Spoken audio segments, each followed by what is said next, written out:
Nu skal det handle om regeringens nye rygelov, som blev forhandlet på plads i weekenden. Den tillader rygning i firmabiler og lastbiler, hvis de kun bemandes af en person ad gangen. Og på den måde har regeringen lyttet til en del af den kritik, som har præget forhandlingsforløbet.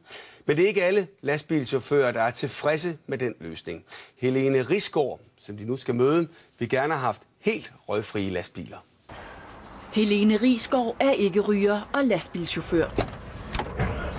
Hun har flere gange oplevet at overtage en lastbil, hvor en anden chauffør har røget. Det er da ubehageligt at blive mødt af den lugt. Det er en skrab lugt, og vi skal være her hele dagen i bilen. Vi skal spise vores frokost i mange tilfælde i bilen. Med den nye rygelov vil tilrøget førerhus stadig kunne være hverdagen, når en chauffør overtager bilen fra en anden. Ifølge loven er det nemlig stadig tilladt at ryge, så længe der kun sidder én person ad gangen i førerhuset.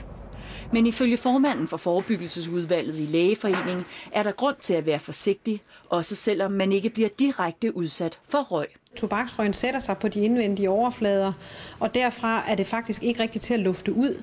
Vi ved, at den tobaksrøg kan optages gennem hud, og noget vil komme på fingrene og ende med at komme i munden, og på den måde bliver nogle af de her stoffer faktisk optaget i kroppen, og vi ved, at det er kræftfremkaldende stoffer, vi taler om. Transport Jens. Arbejdspladsen kan selv vælge helt at forbyde rygning, men det har Helene Risgaards arbejdsgiver ikke tænkt sig. Jeg synes, folk skal have lov til at vælge selv som sådan, og vi kan ikke forlange, at folk, der skal bruge 9, 10, måske 12 timer i en lastbil, ikke har muligheden for at ryge, hvis det nu er det, de er.